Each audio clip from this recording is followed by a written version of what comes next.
Welcome to another episode of the No Ceilings Podcast. I am Tyler Metcalf, joined as always by Tyler Rucker. Rucker, how the hell are we doing?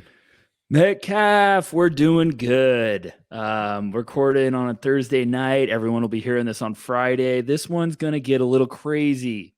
Before we get into the draft talk, I just have to say something to you, Metcalf. I am just living life at the fullest right now. And the Boston Celtics are an absolute wagon. I mean, where's the remove from recording button? Hey, I don't care. It'll be worth it. I'm telling you. Oh my gosh, that game last night against the Suns. I got a lot of Suns friends.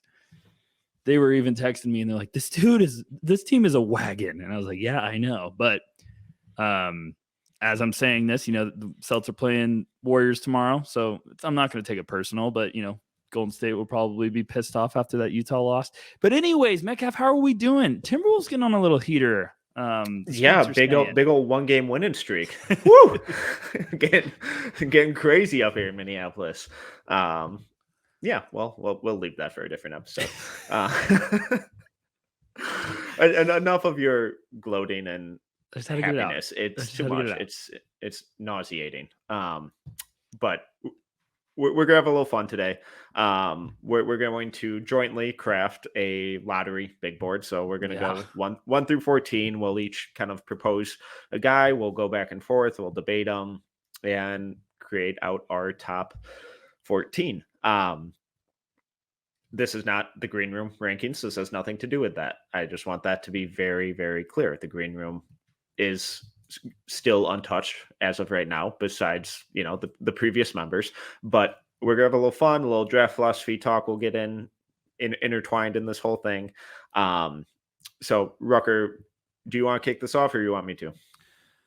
I feel like we talked before the show, before we hit record, and I feel like you've got some demons to let out. So talk to me. Let's have a little therapeutic session. You're struggling with this class. Is it just the time of the year for you? Because I'm a big believer that the first big board is throwing darts, like the preseason one. Everyone's just throwing a dart.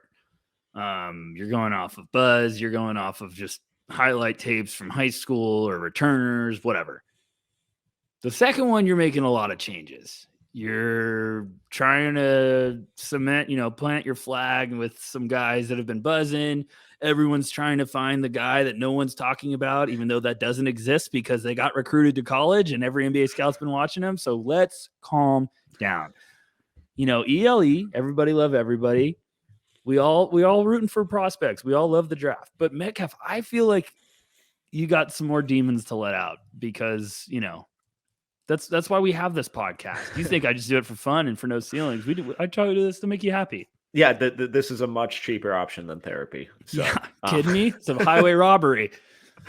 I'm afraid that this class might suck, and that is define suck. That's a hot take.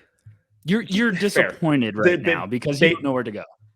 Yeah, I'm based on expectations coming into the year, maybe not living up to expectations, and that's all of this conversation. And my frustration right now is Scoot and Victor excluded. So I want that to be clear. I don't know. There are a lot of guys in this class that I like, a lot of guys who I really liked coming into this season, and I'm hoping that it's just the time of the year. I'm just not excited about any of these guys. When I'm going through games to watch, I'm like, oh, great. Baylor versus Tarleton State again. Awesome.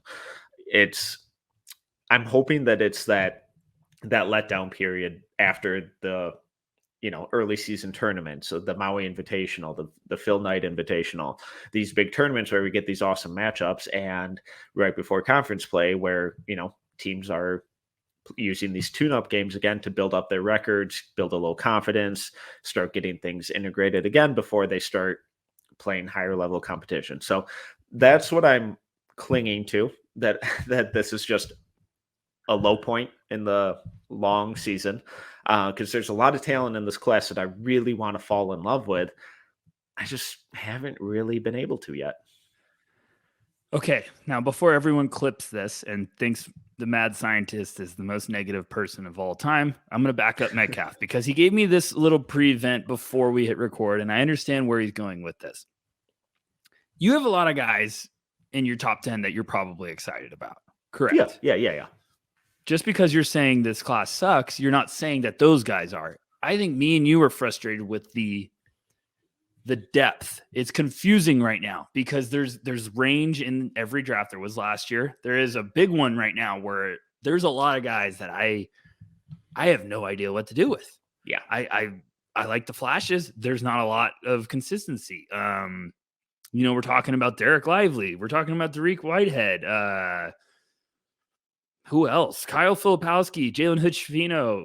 Did I say his name right? Because somebody else said it the other day, and whatever. We'll get to that another time. But what I'm saying is this is a very ugly time of the year.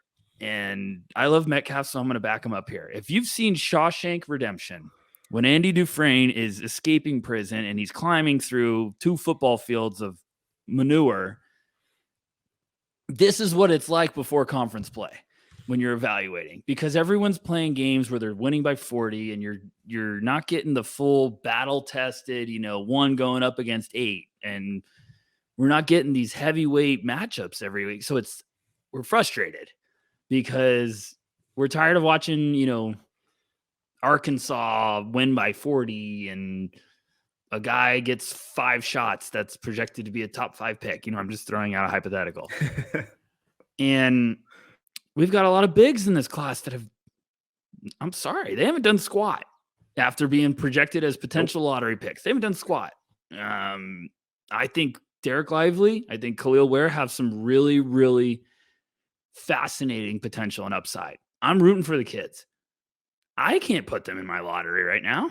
And if everyone else wants to do it, that's fine. But from what I've seen so far this year, why would I put either of them in a lottery?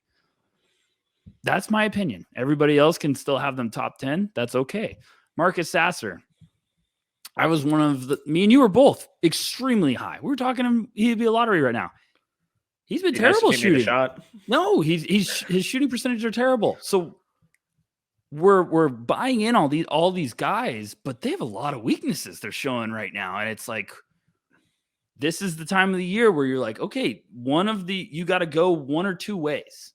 And we saw that with Johnny Davis last year. This is the time of the year where Johnny Davis was like, allow me to reintroduce myself.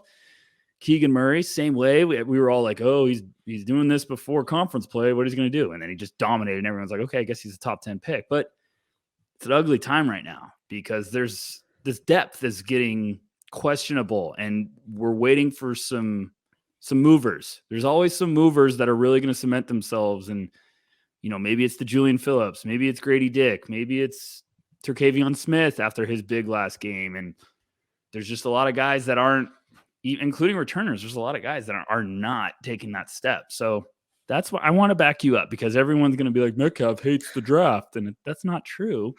It's just an uncomfortable time right now. Yeah, and like in that middle first round range area, yes. Like when you look at these guys, they all have like a massive weakness where it's, I don't know, it just didn't feel like this the last couple of years, where either they're an awesome defender but don't do anything on offense, or they're this really dynamic offensive player but one of the worst defenders in college basketball. And there's no middle ground, and it doesn't really feel like we have these guys who are really exploding onto the scene and leaping into that top 10 consideration like we did last year with Johnny Davis and Keegan Murray, like you mentioned.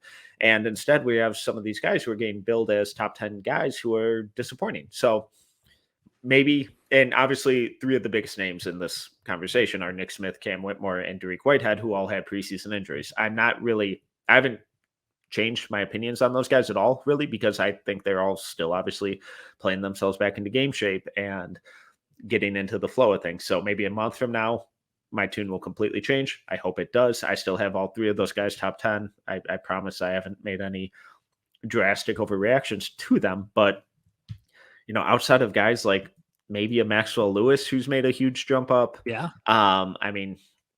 Anthony Black, I guess, a little bit, but like you look at Jett Howard, awesome offense, a horrible defense. Grady Dick, same thing.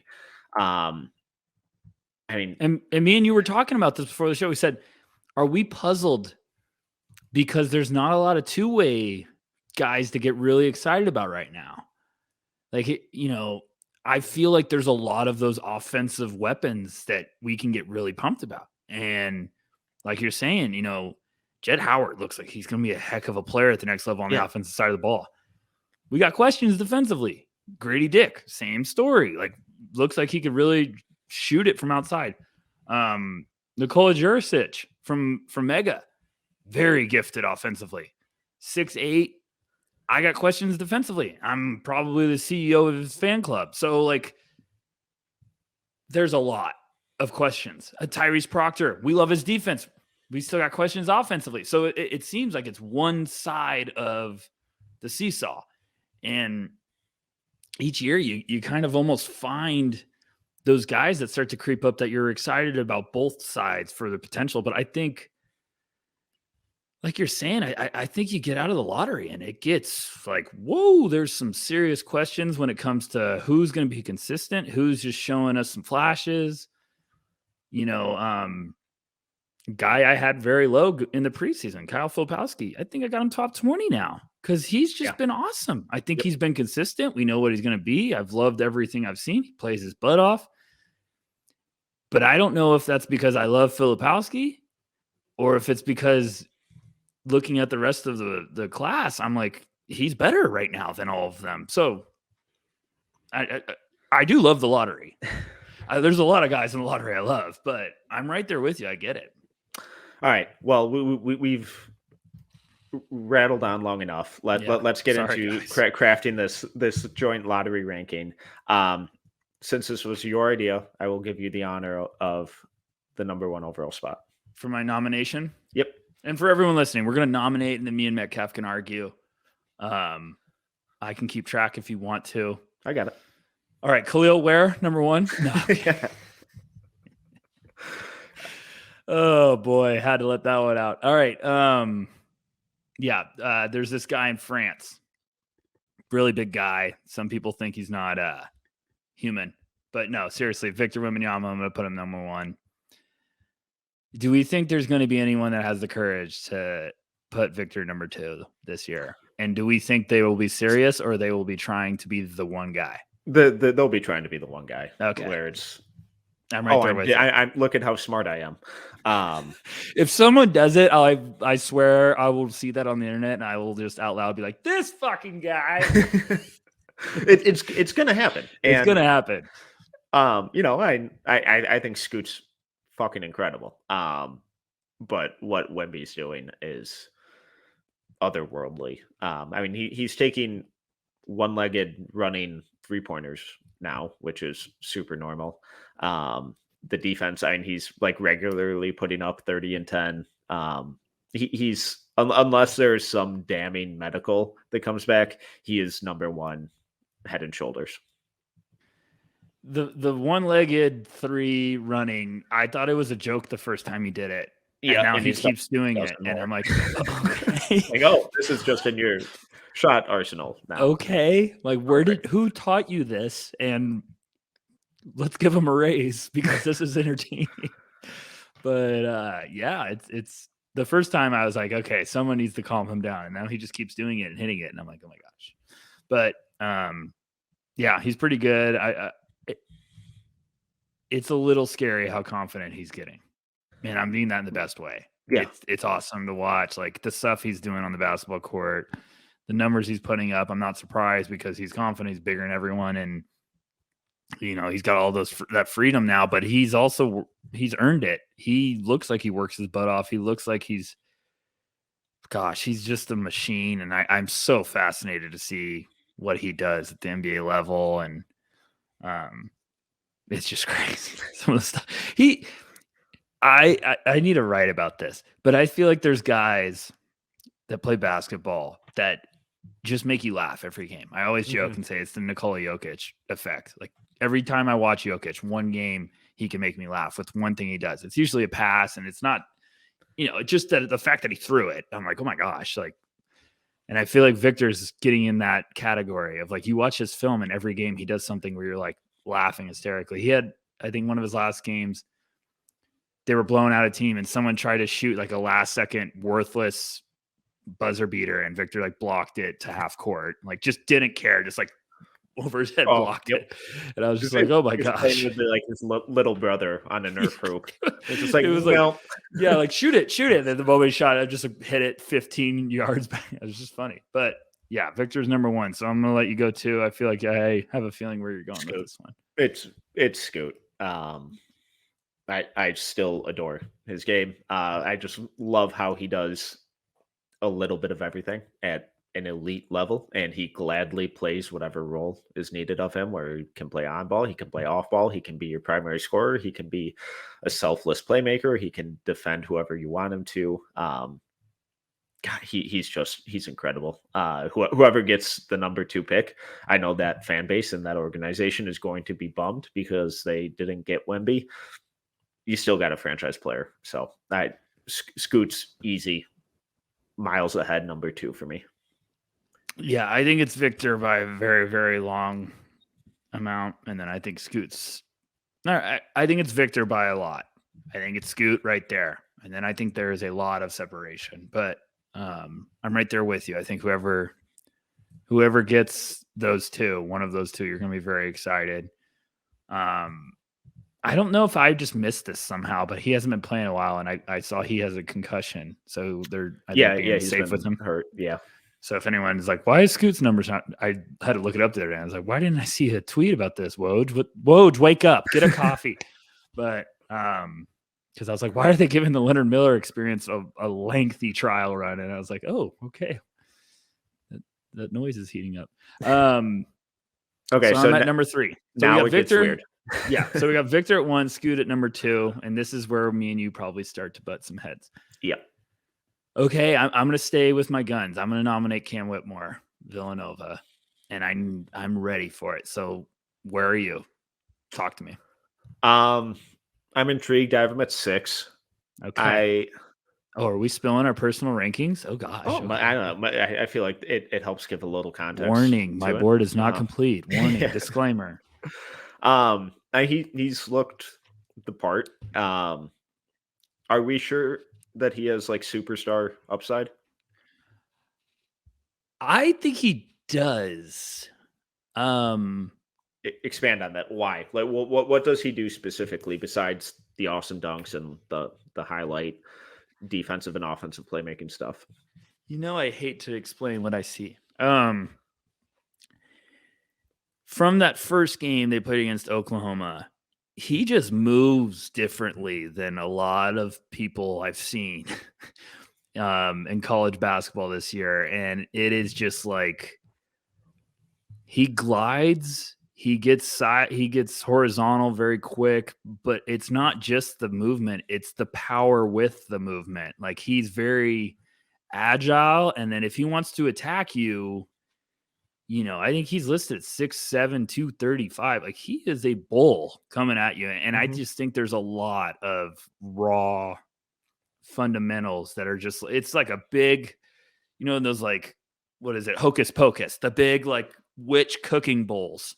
Feel like they're just pouring ingredients and it's just got yeah, there you go. Thank you. But it's just, it's big all witch cooking bowl. I'm so excited to talk about it.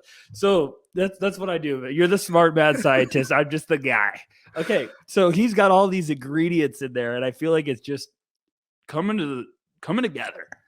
And I feel like when Whitmore's ingredients come together, that I would not want to be having to guard that dude because he could either posterize you, he could put you on the block with some of his footwork. If you watched that last game against Penn, he had some step throughs. I was like, my goodness.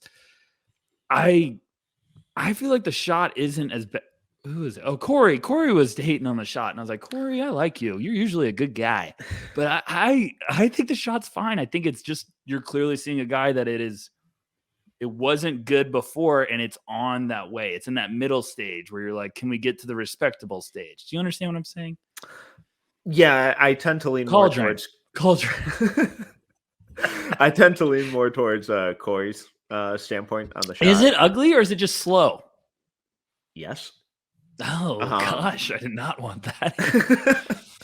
I struggle to really buy in on it. I know he shot like Ew. 50% in that FIBA, but is on like 24 shots or something. Super low volume. I think he was barely at or low 30% 3-point shooter in high school. Um, it just doesn't look comfortable for him, and I don't know. Corey knows way more about the mechanics, and he can dive a little deeper into that. For me, it's just aesthetically. I'm like, that it doesn't look right, and it doesn't look like you really want to be taking that shot. Um, and not all players obviously have to be awesome shooters to make a high level impact, and his athleticism and skill will allow him to do different stuff. But if that shot never really comes around to league average, let's say, is that really a player that's going to be number or pick number 3 worthy? I mean, I think the shot's gonna come around, but I think you guys are just, the Whitmore haters. It's cool. Stephen Gillespie's right there with me. If we have I to be the have him loony at bunch, 6. I No, love. we are not doing this where every time we propose a concern or a potential weakness, it turns into automatic hatred. God, Twitter has enough of that crap. No, I mean, I understand the concerns.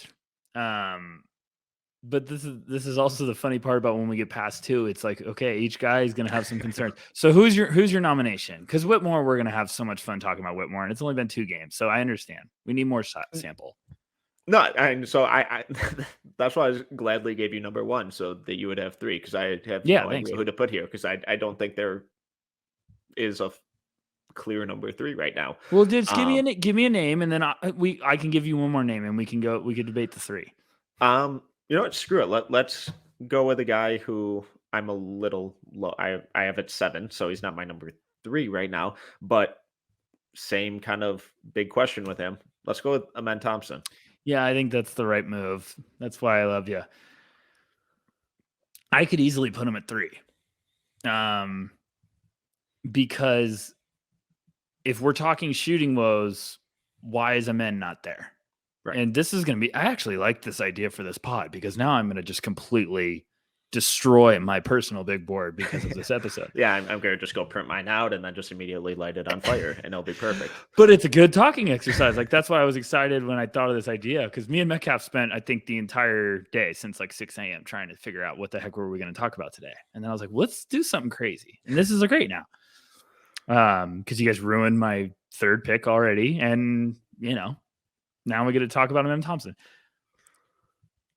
I think Amen's good. And I was cold on him in the preseason because I was just like, let me go see it first. And I saw him in person. He's big. He's a big dude. His brother's a big dude. They got pogo sticks for legs. Amen has some very gifted playmaking ability. He needs the ball in his hand. You made a good quote in the beginning talking about like, hey, big boards should be viewed as like who you're betting on for their career. And Amen Thompson looks like a guy that will, even if the shot doesn't come around fully, he's going to play a long time in the NBA because he has a lot of elite gifts when it comes to athleticism, playmaking, 6'7". He's got defensive upside. If you want to do it, Metcalf, I'm right there with you. I don't rule that out. And I don't love it, but I think that might be where I'm leaning right now. And again, I have him at 7 on my personal one, but I don't know. I have concerns about both him and Whitmore's shot. So let's go back to Cam for a second. So Okay. what Bear is with Cam, us, folks. Bear with what us. Rome wasn't built one day. what is Cam Whitmore in the NBA? Is he a forward? A Is he a problem? wing? Is Um, is he a middle class Zion? Whoa. Where did you hear that? Unbelievable name. Well, I'm just thinking, No, I mean, uber it's just uber like, athletic guys who 90% of their offense, if not more, comes at the rim. Incredible second jump. Can't shoot. Well, I think he's a not known as a 3. shooter. I think he's a 3 and I guess potentially small ball 4. But I think he's going to be a wing, and if that shot comes around, like I think that dude's just going to be a problem offensively. Now, defensively, he has some flashes. He has some good recognition. He looks a little heavy-footed, but I think that's game reps, game speed, adjusting to it. Like he has some.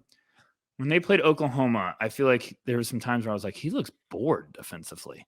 Like he looks like he's like baiting people to try to drive on him. And then versus Penn, he had some good sequences, and then he got backdoored once, and I was like, "Oh, welcome to college basketball." But Amen also, when Amen's turning it up defensively, I'm like, "Ooh, boy." I don't know. This is good. This is good because now I'm like, okay, Go ahead. Sorry. I'm a head case. No, I'm just now you're this was a terrible idea. Who thought of this? So this is a little bit where my personal philosophy with the number 3 pick tends to creep in. And, I'm always a big proponent of take the guy you think is going to be really good.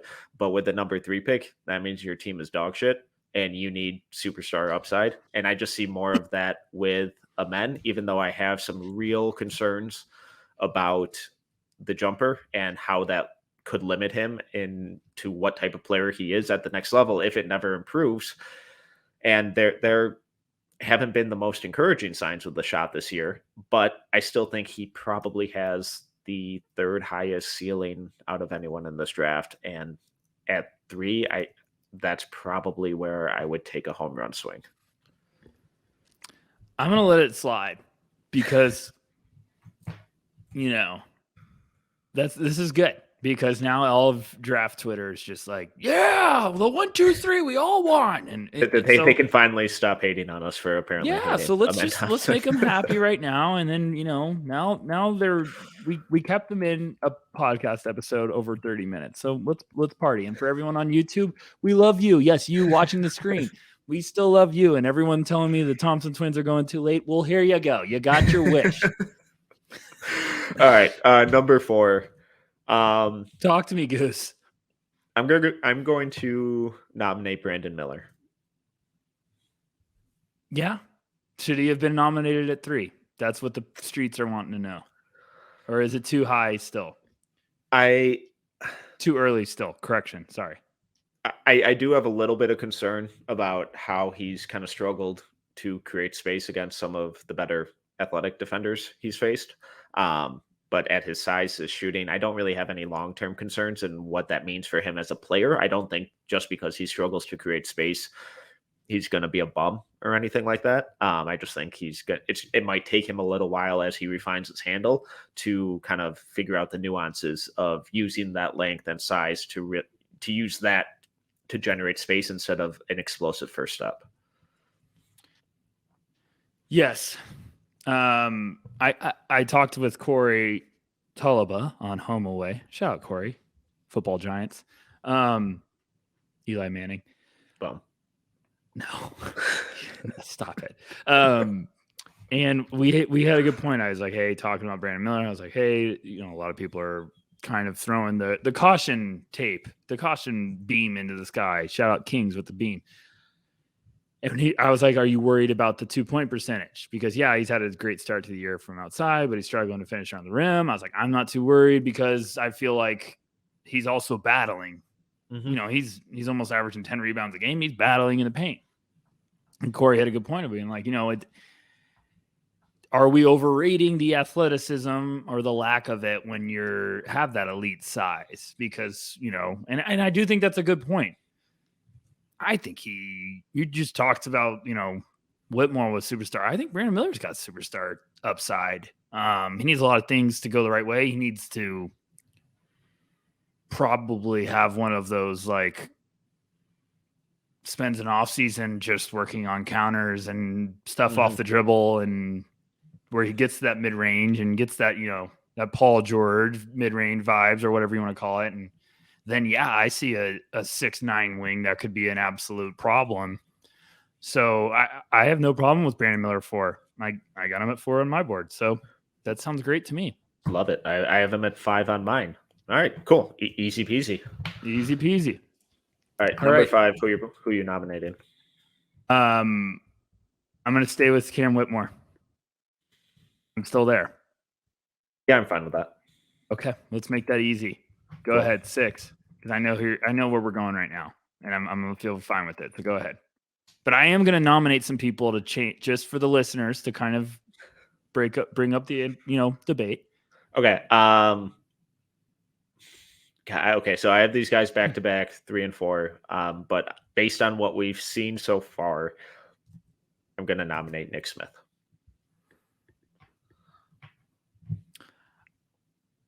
I've wanted to talk to you about Nick Smith, so this is great. Corey's been pushing pretty hard. Shout out Corey, Eli Manning. Bum. Corey's been pushing really, really hard. Spoiler alert. That Nick Smith might not be a point guard, and he might just be more of like a combo guard. And I've watched those last couple of games where Nick Smith played. And if that is a combo guard in transition, my goodness. Like have you seen those games? Mm-hmm. He looks unbelievable in transition. And I know Corey's going to rip me a new one in the group chat when he listens to this, but I'm just saying, like, he looks like a guy I want to give the ball all the time and just be like, transition, give him the ball, because he looks like he knows what to do. He looks controlled. I love how he looks confident. I think he looks great.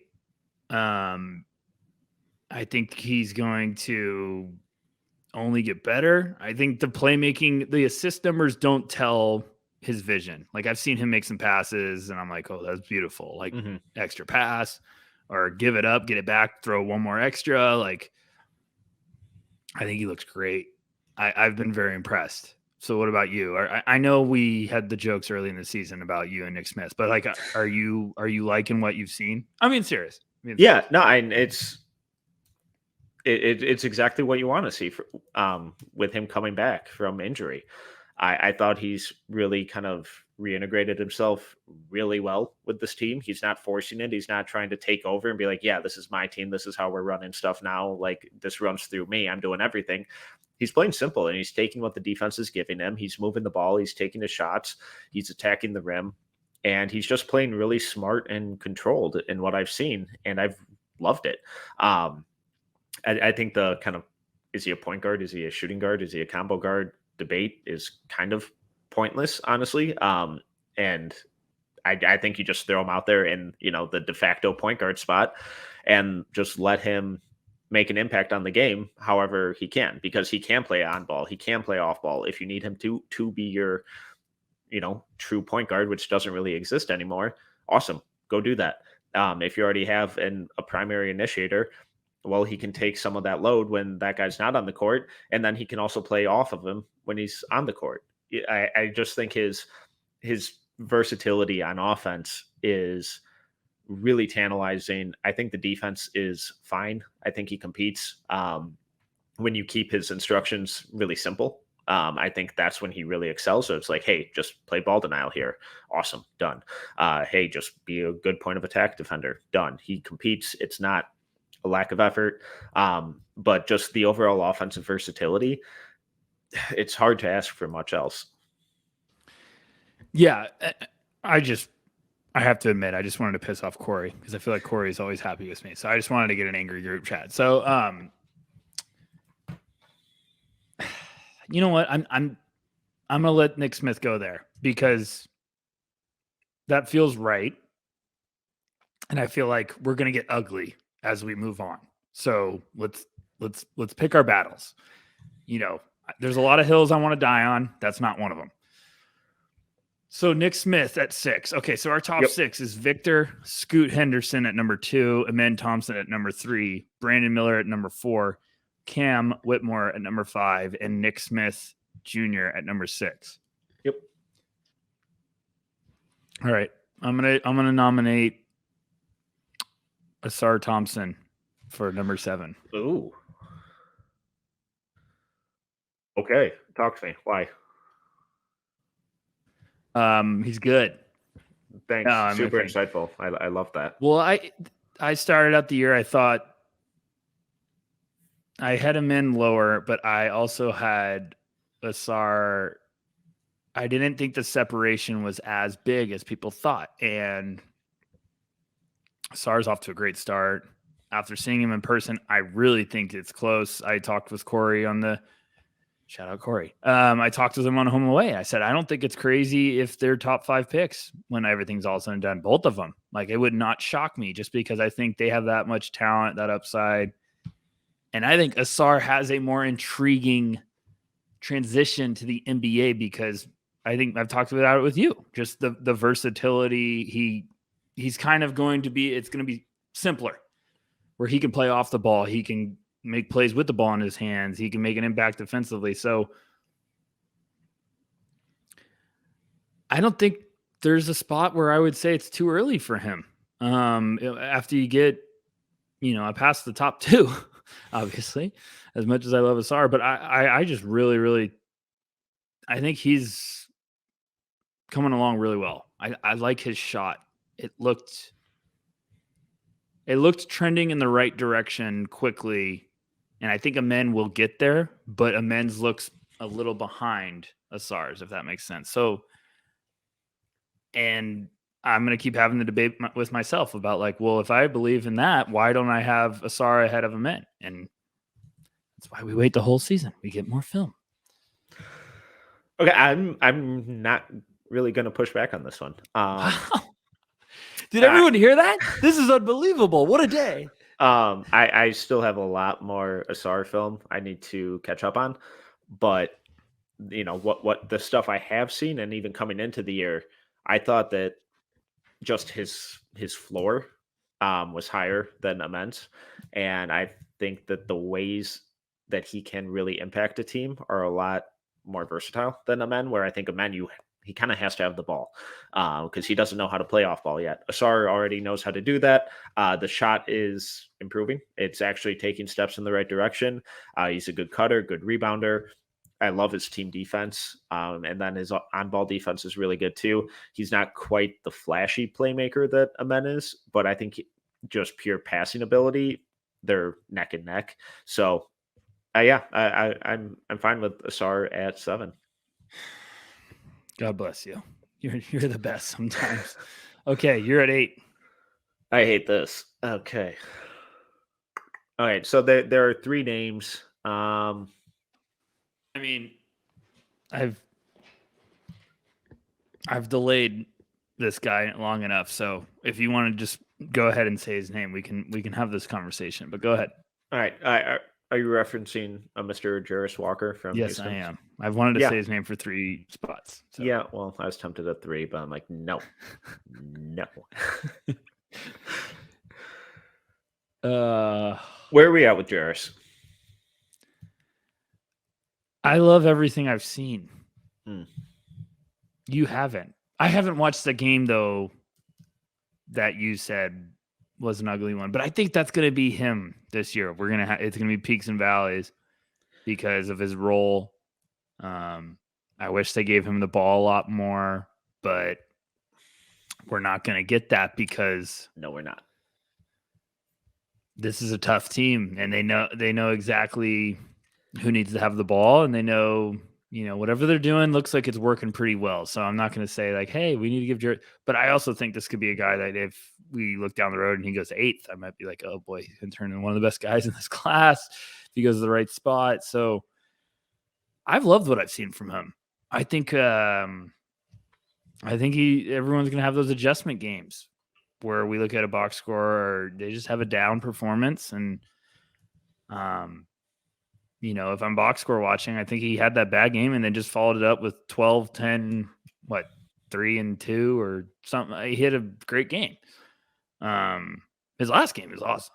He had like the step through Euro for the and 1. He had the transition steal and dunk. He had a corner 3. He had 2 floaters in the lane, I think, like little baby jump hooks.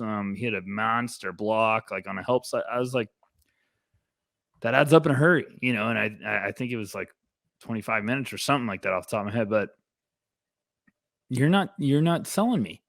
Are you selling stock behind the scenes under the tables? What's going on? So I have moved him down a couple spots, but also I had him at like 4. So He's at 8 right now for me. Um, and I think a lot of it is I'm being affected by what he's being allowed to do on the court, and you kind of hinted at that earlier.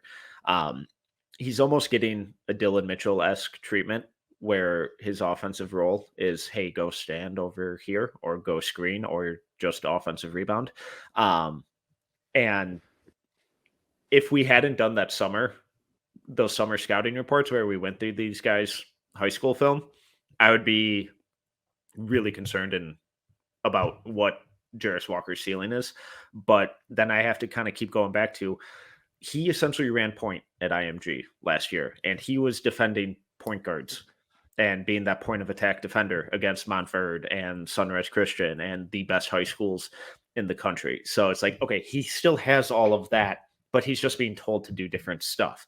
So it's not that he can't do it and that his lack of showing it consistently in college is a hindrance on what he's on his abilities.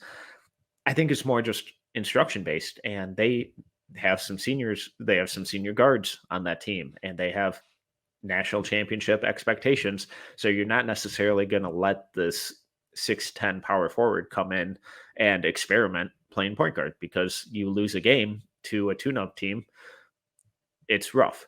So I still really like Jarris. I just kind of have to keep reminding myself, it's like there's a lot more under the surface than what we're seeing. This is the time of the year where you have a guy early, you move him down, and then in a month you move him right back up. Like it just happens where you kind of be like, oh, he's slow, and then all of a sudden he has like a solid stretch, and you're like, why did I move him down? And I'm right there with you. I think I had him at 5. I'm moving him down to 6, and it's not that I don't love Jarris. It's just someone else impressed me a little bit more, and I absolutely love him. I also think he's gonna have a great year at Houston. He's gonna go to the draft, and some team is gonna let him just run free, and it's gonna be like, what the heck were we thinking? Like, it's just gonna be one of those. This dude has skills everywhere, and I think he showcases some of that stuff because he also had a couple passes in his last game where like he caught the ball, and the moment he caught it, he knew where he was throwing it. Like he threw it for an oop, God kind of threw it like a little behind him, and or I think it was just like an awkward catch, got himself on back up, and then another time he got a quick bounce pass, just threw a shovel like right away for a guy for wide open dunk, and I was just like, there's playmaking, there's levels to this kid's game that have not even been, the doors have not even opened up yet. So, and that's why, for everyone listening, that's why you go back and watch film. That's why you get an education of what these guys can do in different roles, because me and you have always said this. We said this last year in the draft cycle, like 1 year doesn't tell the story. It's dependent on fit.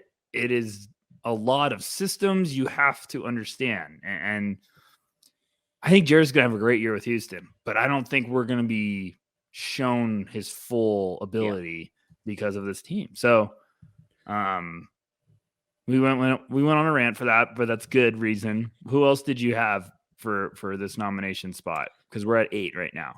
Yeah. The other 2 names I was debating were Keontae and Derek. It's too rich for me with Derek. Keontae, you could talk me into. I would much rather lean Jarris. So if you're leaning Keontae, you'll have to talk me out of Jarris. No, so let's do this. Let's go Jarris Keontae. Can I sell you on that? So you want to throw Keontae at 9? Yeah. Perfect. Is that a good deal for you? Yeah, I have both of them at 8 and 9 on my personal. So hey, love doing business with you. Okay, so we've got Jarris Walker at 8, Keontae. So let's real quick run through before we get to 10, because this is going to get interesting. Number 1, Victor Wembanyama. Scoot Henderson, number 2. Number 3, Amen Thompson. Number 4, Brandon Miller. Number 5, Cam Whitmore. Number 6, Nick Smith Jr. Number 7, Asar Thompson. Number 8, Jarris Walker. And number 9, Keontae George. I believe the floor is yours again, Mr. Metcalf. Well, do you want to talk about Keontae at all or no? Yes, I do, actually. What have your vibes been? Because I actually haven't talked to you about this. I have some weird Keontae vibes. And I think it's because one area hasn't impressed me as much as I'm shocked with the other area impressing me. I think his shot isn't. It's not as how I want to phrase it. The offensive game, I feel like it hasn't been as efficient, maybe, or it looks like he's pressing a to lot. get going. Yes, like it, because I was talking with the group chat, and I was like, I will be watching a game, and the whole time I'm watching a game, I'm a psychopath. I'm always on my phone, and I'm box score watching because I'm trying to figure out also, like, if someone's going off, I'm going to change it to that game. I'm always tracking Baylor because I want to see, like, okay, what type of game does it look like they're having before I watch the film? And I feel like there's a lot of times where I'm like, man, Keontae's really struggling from the field. And then I go away from it and I look up, like, at the end of the game, I look up and I'm like, he ended up with 20. What? Like, so I'm like, is he struggling to get going offensively? Is he not forcing it? Is he forcing it? And that's where you got to watch the film. But at the same time, his playmaking's been awesome. Yeah. Man, I'm just waiting for both of those players to come together and we get the efficient outside shooter with the dangerous playmaker. And I'm like, my goodness. And I don't know if it's just how Baylor's running the show and that roster. Sorry for my vent, but how have you felt about Keontae? Yeah, so shameless plug. I'm actually writing about Keontae's playmaking for Friday's piece. So make sure to go check that out. Where is it? Just this little site called NoCeilingsNBA.com. It's 100% free. Just click that subscribe button while you're there to make sure that you never miss anything we publish. Okay. That the playmaking's been awesome. I think he's been, and I didn't think he had that in his game coming into the season, and that's why I worried about how he would kind of cope as just a pure 6'3" shooting guard. But the passing's been really, really impressive. I love how he splits doubles out of the pick and roll.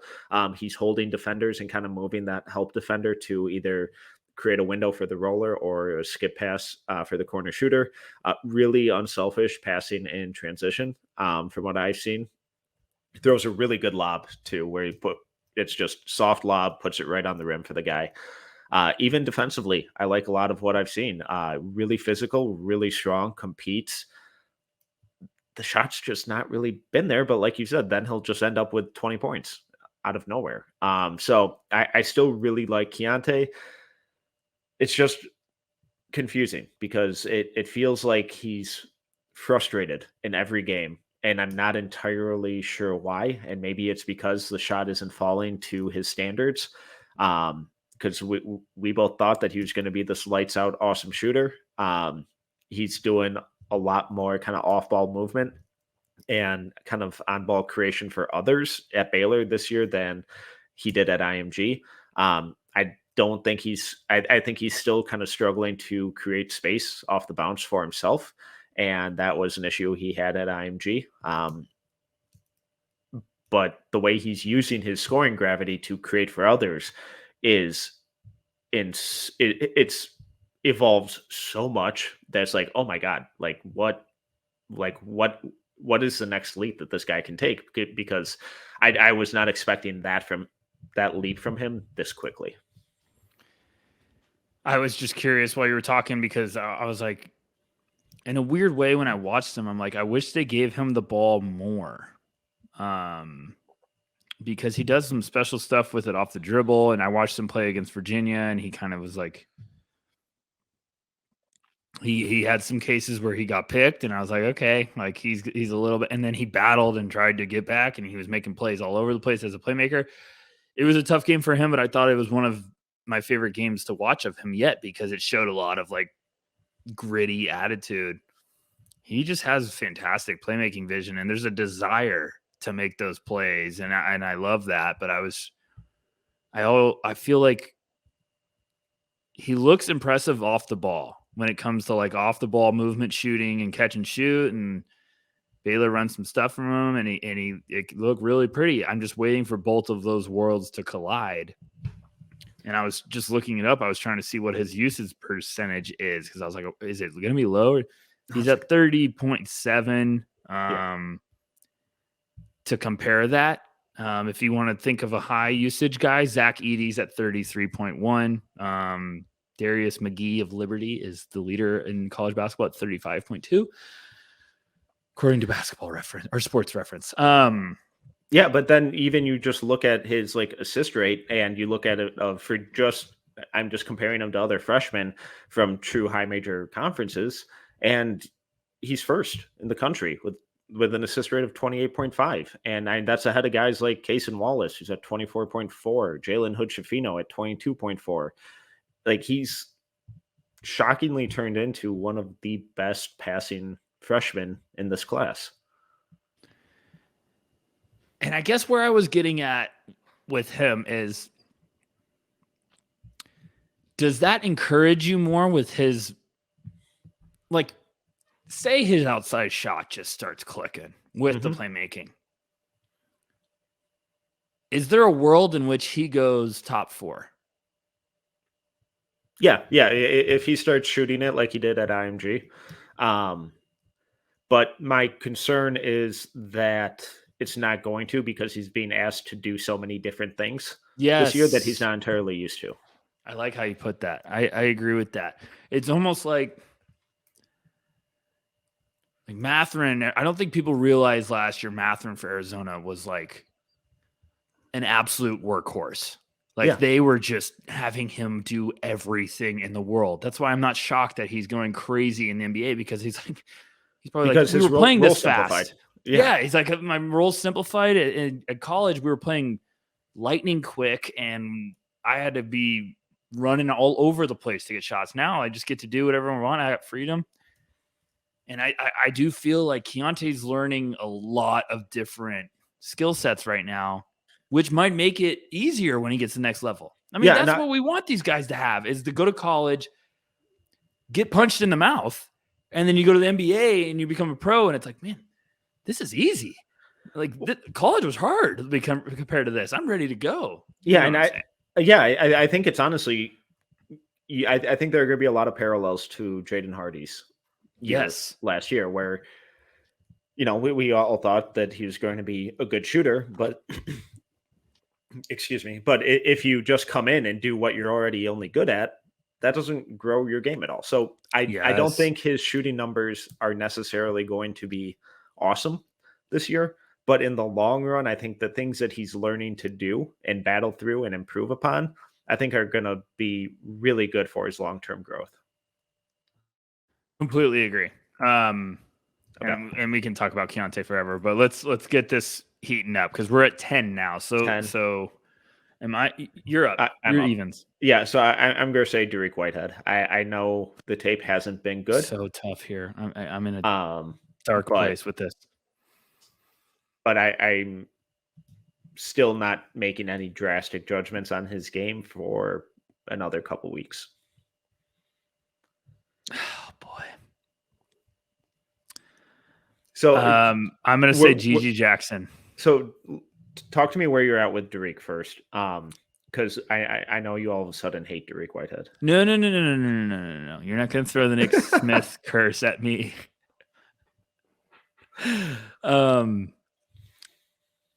I still believe in the upside. He looks like he needs another month.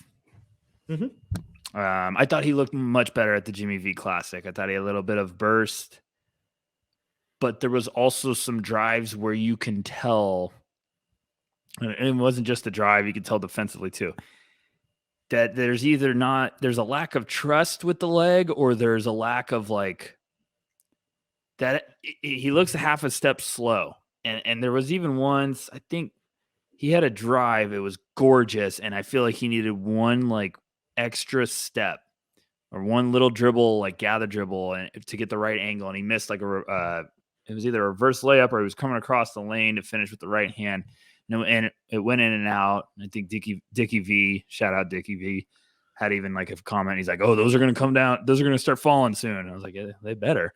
And then he had a defensive possession where I feel like he was trying to slide, and he's a step slow. So guy blew by him, and I think it's just the legs are heavy. The feet are heavy right now. And I think that's conditioning and getting some trust and back into the, where you were before, because lower body injuries suck, because usually guys, they can't do anything, because it's not like you have a screwed up ankle and they're like, hey, yeah, go run 3 miles a day. You just you can't. So he looks like a guy that just he looks like a guy that we're all going to move down, and he's going to hit a game and they're going to be like, it's time. And they're going to start him and play 30 minutes. And he's going to just be like breaking out of a cage and be like, okay, the beast is loose. But I'm DEFCON 4, which means I'm on alert. I don't know. He looked much better against Iowa. And he does some stuff, and I think the shot's a little smooth, and he's like he's got some swagger to him. I need him to get healthy, because the leg looks heavy. Which I think shouldn't be really surprising, because there's only so much conditioning you can do with a foot injury. So I'm waiting basically until January to make any real movements with him. So even though he's not 100% in shape and, ready to go like we all wanted him to be, he's doing a lot of what he did his junior year at Montverde, where it's a lot of the little stuff off ball and it's more of a role player. He's not necessarily showing to be this dynamic on ball scorer that he was his senior year at Montverde, but he's doing a lot more of the little stuff off ball with cutting, rebounding, defending, all that kind of stuff. So even though he's not 100%, I think he's still been solid, and I think the upside and the overall talent is just in a league of its own right now, especially compared to who we have left on the board. So he's my pick at 10. You made me. I actually enjoy that we did this exercise, because you're making me feel better. Yeah, let's do Tariq at 10. I think if you have him at 10, you're confidently saying, I'm not out. He's on the burner. It's not turned up to high. He's on the back burner that's set to warm. And you're like, okay, this is either ready to eat, or it needs more time. We're in wait and see mode with Tariq Whitehead. It looked like we got a little tease of, things are trending in the right direction. And if he could keep building on that, I think that was his first game playing north of 20 minutes against Iowa, off the top of my head. I think he's going to be good. But lower body injuries in the sport of basketball are, the devil's work. They're terrible. So let's put Tariq at 10, 11. I'm going to nominate Gigi Jackson. Yeah, I'm good with that. Are we not talking enough about Gigi Jackson, or is it just because of the team he's on? Your thoughts? Yes, to both.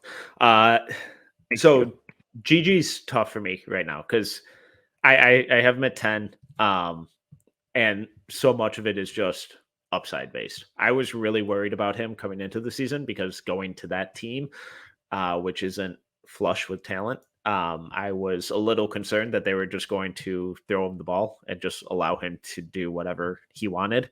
And I was horrified for what that meant for his long-term trajectory. But they're making him play team basketball, and I think that's perfect for him. I love how hard he plays.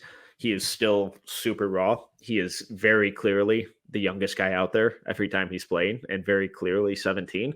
But I don't mean that in a bad way necessarily. He's an awesome rebounder.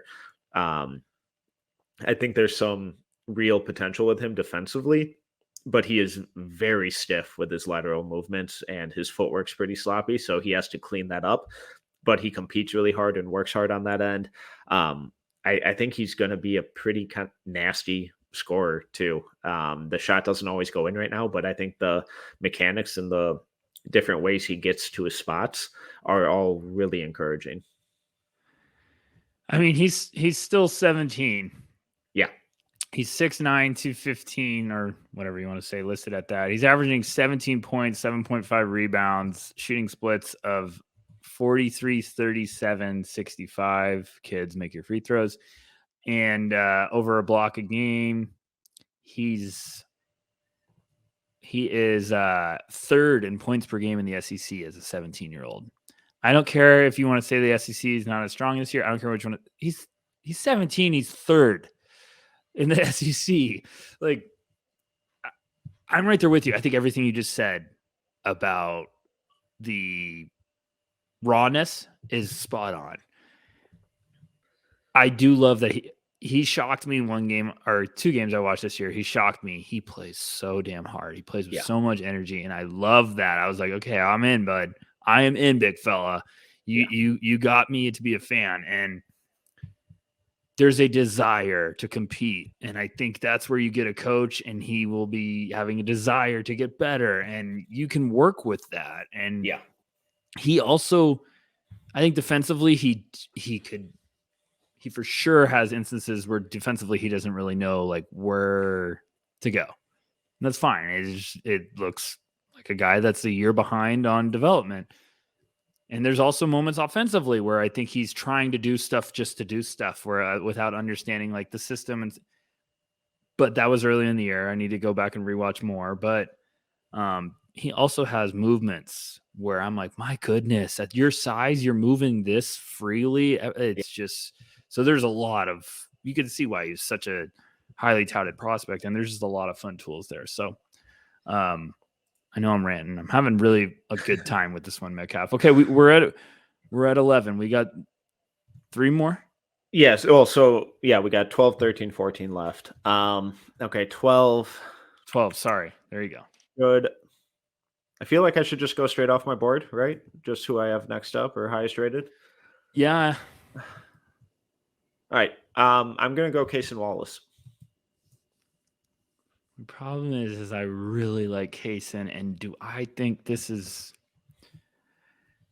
where we get ugly, and this is what I'm talking about earlier, is like I like Kaysen so much that I'm like, well, why couldn't he be like 10? And then I'm like, why couldn't he also be 15? Like it's just, and there's a lot of guys in this range that I feel that way. So what does Kaysen do poorly? Metcalf, I love him. Don't you dare put me into baby into a corner. That's the thing I'm saying. Okay, that it's like he's not necessarily the absolute best at anything, although you can make an argument for the defense. But when you think about big weaknesses, especially for guys in this range, Anthony Black, Jett Howard, Grady Dick, Filipowski, whoever, there's like a go-to weakness that's like he's really got to improve that.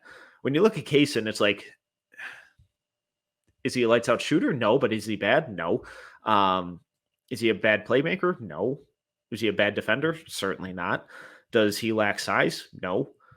Does he get to the rim? Yeah. My only gripe is he doesn't necessarily take over games as much as I'd want him to, and he can get a little passive, but there isn't an area of his game where I'm like, God, he's really got to work on that. I'm in the middle of trying to look up something crazy, but I just saw, how many times do you think, trying to compare it to somebody else? I was going to nominate Anthony Black, but I'm trying to look at something right now. Wow. Okay. How many times do you think, I think Kaysen Wallace should get the nod over Anthony Black for these reasons. One, we don't know if he's a great shooter. Well, he's shooting splits through 8 games are 53-50. That's pretty good. He's shooting over 3.5 3-point attempts per game. He's averaging 11, 4, 4, and 2 steals, almost 3 steals. He's been fantastic. I think if anything, he needs to put up more shots. He needs to play more minutes. Shout out Calipari. But this is, where are we at? I'm trying to find this damn stat. How many free throws do you think he shot this year? I'm cheating a little bit because I'm on Bartorvik, and I just see the free throw rate is really low. So I'm guessing not many. He's taken 12 free throws. Don't love that. To compare him with Anthony Black's taken 36. Okay, not now do the outside shot. Although I guess no. I'm saying this is fun. We're having fun. We're having fun here. Kaysen Wallace 3-pointers, 28. He's 14 of 28. Oh my gosh. Anthony Black, 27. He's 11 of 27. Yeah. So, but I'm saying, like, I also I've just been very impressed with Casey Wallace's touch. I think, and Anthony Black's averaging 1.8 steals per game this year, but I just think Kaysen has looked under control and solid. If anything, I thought he's needed more touches. And we're also forgetting, Wallace has played one game without Severe Wheeler. Anthony Black, played like 4, 5? Is all of Maui. So yeah, so it might have been closer to 6 or 7. So I mean, I really like both of them a lot. But I'm a sucker for defense. You know this. So I would definitely go Casey Wallace there if you want. But yeah, I for me personally, it's pretty easily Casey Wallace. I know Black's outside shooting numbers are encouraging. I think there's some fool's gold there. Yeah, but you've been cold on Anthony Black all year, so you're trying to be prideful. I think that's going to be. I have Anthony Black at 12 for what it's worth. So I do too. Are you copying my board? What's going on here? Why did you hack me? I did not.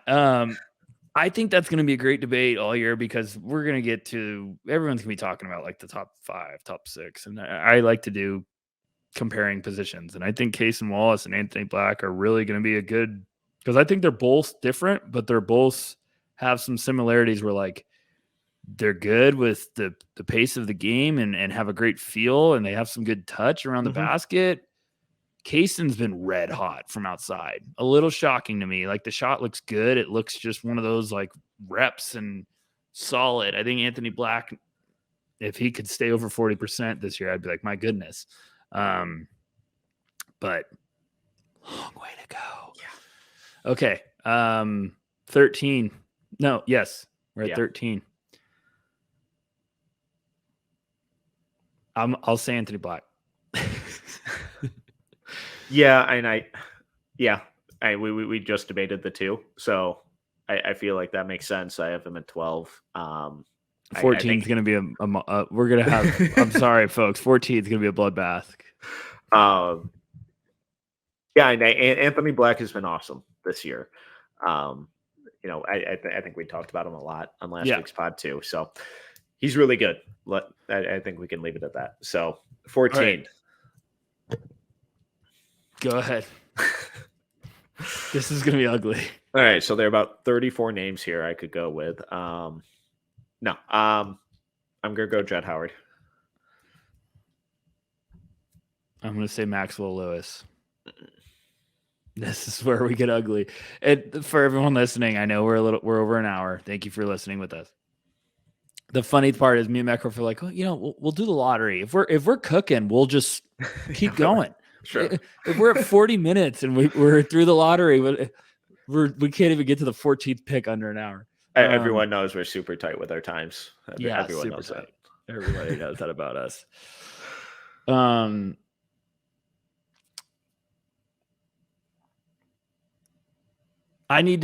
Maxwell Lewis has been unbelievable this year. Yes.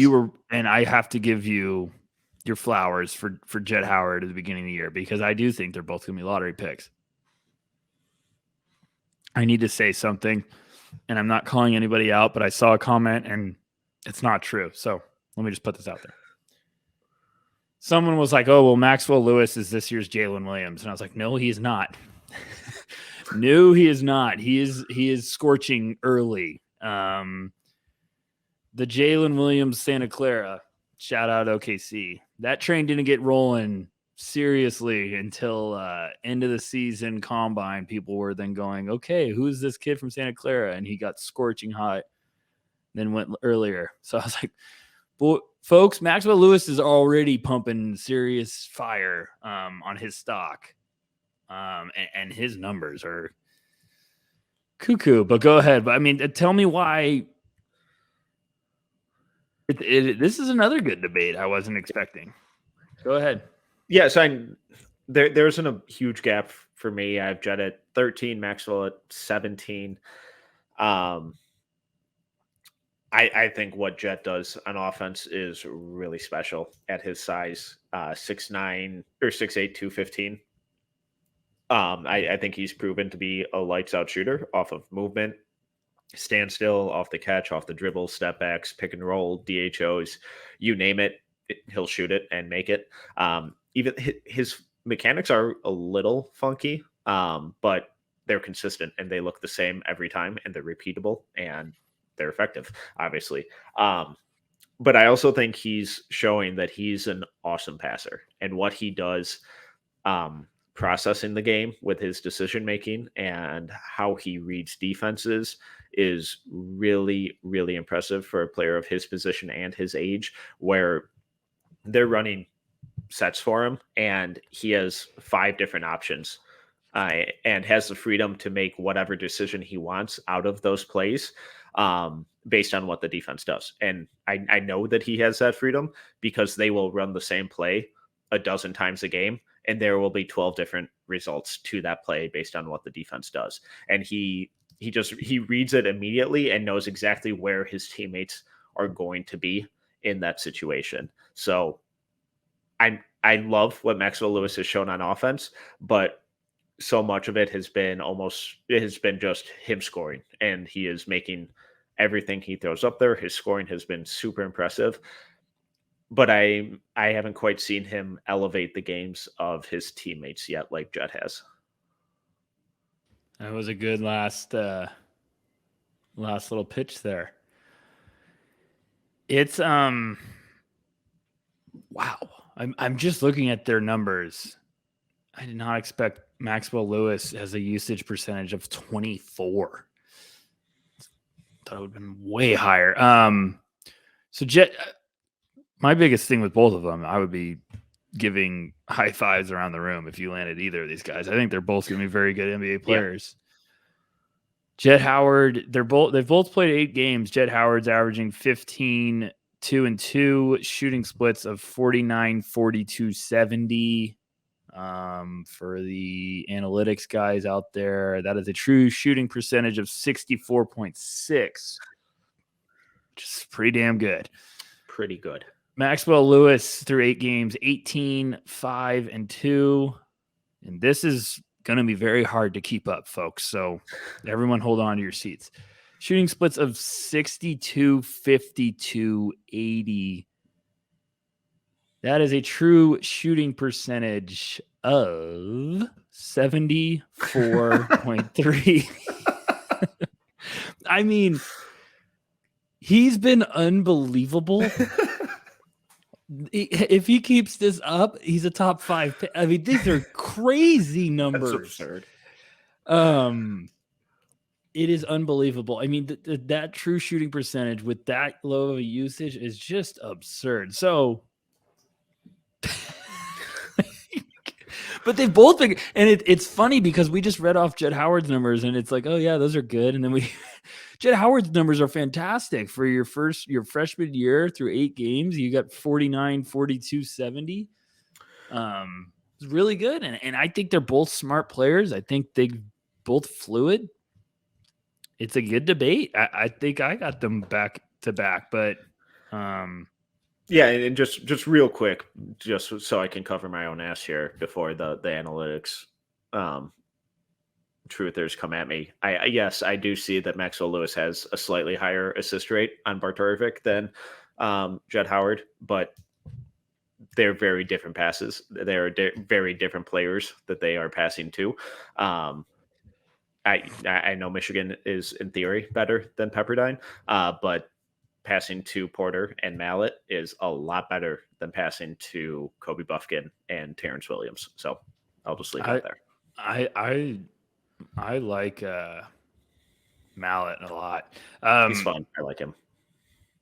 Do you think he's a next year guy? Or is he a if I was an NBA team, I'd be saying, hey, well, if you're there in the 30s, we'll take you. Is Houston Mallet the Dalen Terry? No, I think Kobe Buffkin's Dalen Terry. No, I'm saying the Dalen Terry where he just all of a sudden he's the riser of like, oh, keep your name in. No, it's not the pre-drafts. Get that crap out of here. Is he the pre-draft guy? Here's a fun one too. If we switch Jett and Maxwell Lewis, is Michigan better? No. And it's amazing to say no after we just read off all those numbers. But I do think Jett's impact on that team has been bigger than the numbers. And he's had a good numbers. So I don't know, Metcalf. You got a quarter? Should we just flip a quarter? If you have one. I ain't got one. I need that app on my phone, but I feel like anyone that has that, I'm proud of you, but I couldn't do that. You also may need to talk to someone, but yeah, I might need to go to therapy. But you just come on this podcast. Exactly. So we're back at the therapy. We'll hash it out together. Should we just be cowards and say tied for 14th? No. I'll let you have Jett. Perfect. See, I just have to wear you down over an hour and 15 minutes, pick my battles accordingly. Okay. So before we move on, we have to talk about both their defense too, because that's a big part of the game. And where are you at? Jett Howard has been atrocious off ball. He might. What do you think about Maxwell's then? So let's war room this. Say we're in the war room. We need a wing. We need a two-way guy. We need an offensive wing that we'd really, really like him down the road to become a two-way guy. Who do you think would have the best shot of becoming a two-way player, or at least respectable defensively, that it's not going to make the rest of the team where he's going to get targeted? There's my theoretical question. I would lean towards Jett Howard. With your head or your heart? I'm kidding. No. So because he looks like he should be a good defender. He should. It's a lot of he moves well. It's a lot of the Kendall Brown issues from last year, where he's like this awesome off-ball mover, but then gets back cut every other possession. And it's like, dude, you just did this to your defender. Why is this happening to you?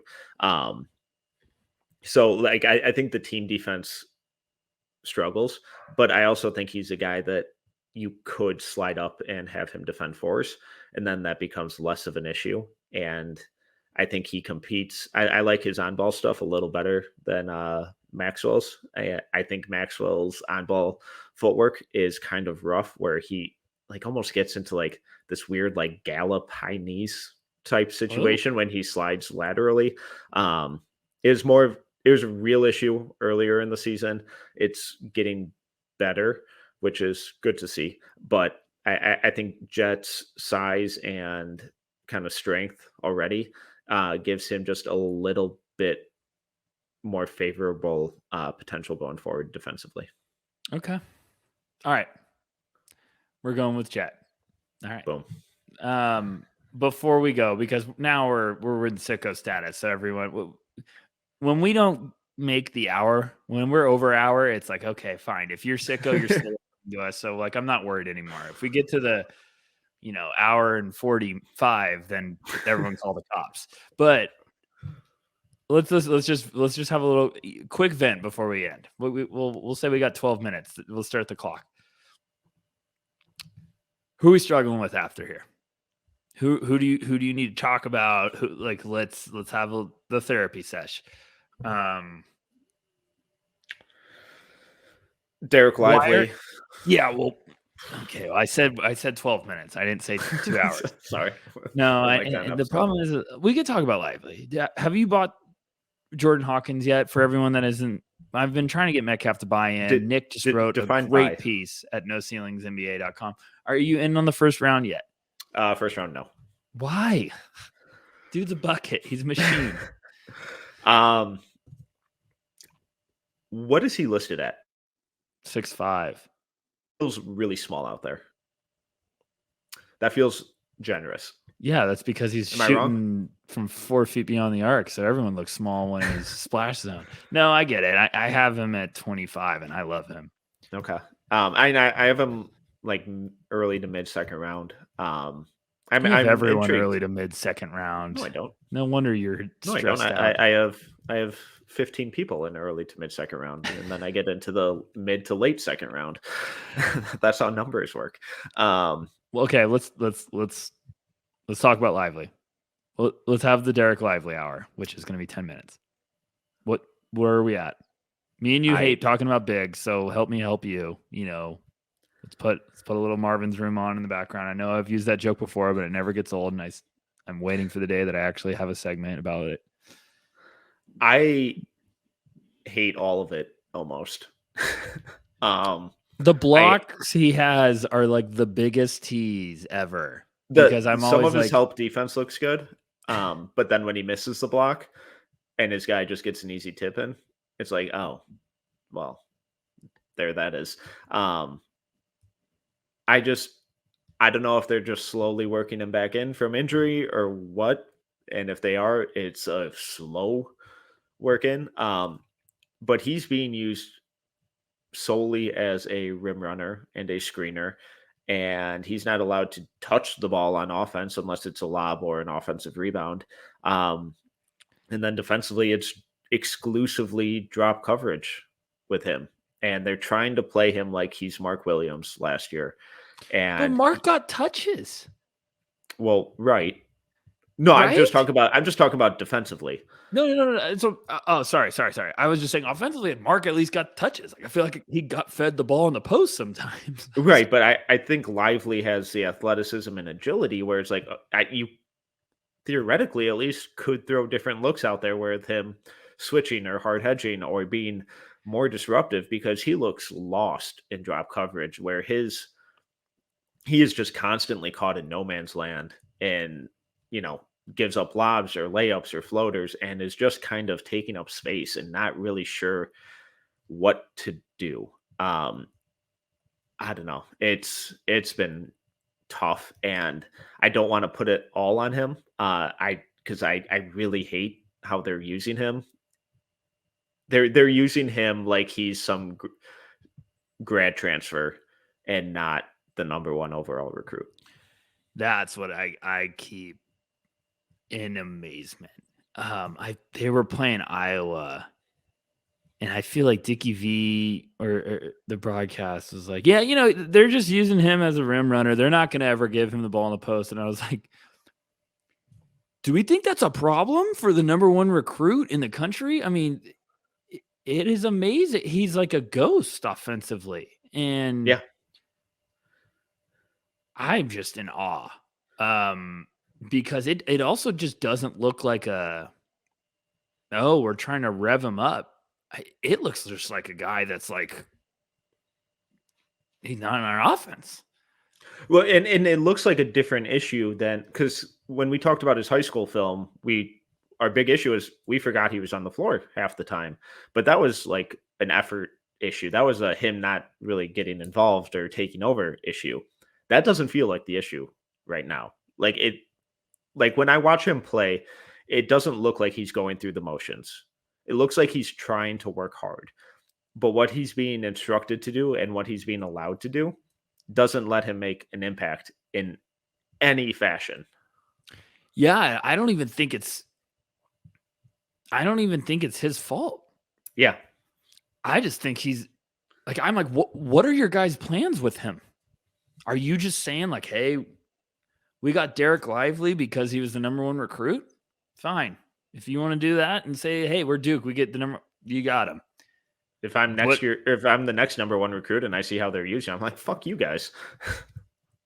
It just looks very strange. Because he'll have a good play, he'll have a block, and I'm like, okay, here we go. And then all of a sudden, I'm like, he played 18 minutes. Yep. I'm just like, what's so?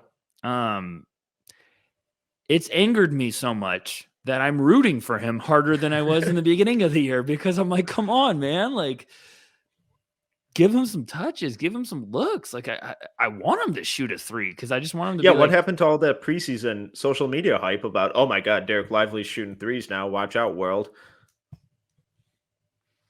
Can he be allowed to touch the ball outside the restricted area? That'd be cool.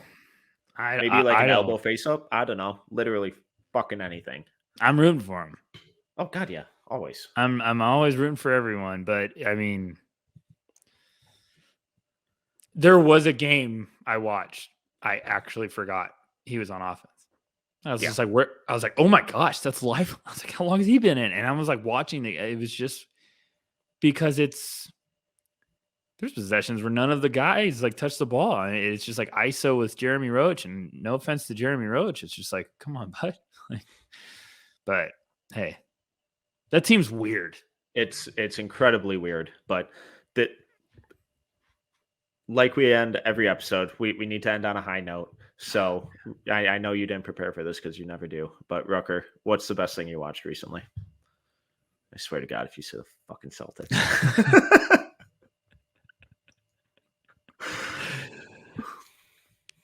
The Boston Celtics.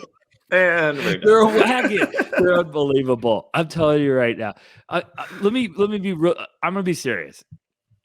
I need to just say this about the Celtics. I'm gonna be serious. Like, I'm not being biased when you watch them. They move the ball and know where to go and trust each other, and it is unbelievable watching how fast they play and how under control they are at the same time. Like they're pedal to the metal, and it's like it's beautiful basketball because they're pedal to the metal, and it's like they get open shot and it's boom boom boom pass, it's pass ahead, and all of a sudden they get the ball back. It's just remarkable of what this team's done. Luke Cornett looks great. Blake Griffin all of a sudden looks younger. They got a team of guys that are playing really unselfish, and it's really cool to watch. So I'm excited to watch that game Saturday because it seems like a game, you know, obviously Celtics are motivated after the Warriors came and kicked their ass in the finals and they blew the 2-1 lead, whatever. You know, stupid shit about, they blew a 2-1 lead. It's like, okay, so 3-1 I understand, but 2-1's like, okay, they, you know, I mean, the Warriors took care of business and acted like a champion. Still not salty, but no, Warriors are kind of trending in the different direction, and I feel like that game is bigger for one team right now. That's a big game for the Warriors, and I think the Celtics are going to be foaming at the mouth even after they beat Phoenix, but that also seems like a very big trap game, but I don't think it will be. Okay, Metcalf, what was yours? Sorry, I'm just really excited. I need to say one more thing real quick before you go on yours. Our football teams play this week. Oh, do we need to make a wager? Well, yeah, we probably should. What? Name the terms. We'll put it on. I don't know. We'll put it on Twitter. Think about it. Text me. Yeah. Well, I'm still shocked that you're a betting favorite in Vegas. I don't get it. Don't get it at all. Because the Lions are a wagon, bro. Have you seen that offense? The wagon. What's the best thing you've seen, Mr. Metcalf, in basketball? I'll go with a couple deep cuts. Aaron Estrada from Hofstra and Ty Johnson from UC Davis. Both obviously have some limitations in terms of NBA play, but their starts to the season have been incredible. And Aaron Estrada's outside shooting improvement seems to be real. He is a lot of fun. So if any of you have some free time, I would highly recommend going and checking out both those guys. We got a comment on YouTube. I have to notify you. I don't know if you saw it. It's from Daniel Perez. Shout out Daniel. 100% did not see it. It's from Daniel Perez. He's always commenting on our YouTube. Thank you, Daniel. I appreciate it. He said he's got a nomination for the Green Room. I don't know if you've seen him play yet. Right. Hunter Williams. What? Hunter Big Cozy Williams. If he hit a 3 last night, I think someone posted a clip of him. Maybe it was Mavs draft. He was like, we need Connor Williams versus Victor Wembanyama more than anything in the world. I'm trying to get his measurements, Metcalf. So just give me a sec. He's 7 feet, 360 pounds. Oh my God. But he's electric. He might be college basketball's true king. I mean, he was hitting pull-up threes against Buffalo the other night. So who does he play for? He played. I'm not trying to laugh. It's just electric. Like I was watching him shoot bombs, and I was like, St. John's Fisher. Okay. I'm gonna send you the clip, but like he literally takes like a pull up three, and it's just electric and nothing but net. So he says that needs to be the green room. So we might have to put Connor Big Cozy Williams as a nomination. Just a hell of a name. No, it's just cool because like he's hitting buckets, he's getting it, and everyone's gonna be, oh, you know, whatever. He's playing college hoops. So that's all I had to say to you. All right. Well, once again, he is Tyler Rucker. I am Tyler Metcalf. You can find all of our written work at NoCeilingsNBA.com. It's 100% free. Just click that subscribe button to make sure that everything gets emailed directly to you and you never miss anything we publish. You can follow us across all socials at NoCeilingsNBA and on YouTube at NoCeilingsTV. If you enjoyed this episode, please make sure to subscribe, leave a review, and 5-star rating. Until next time, see ya.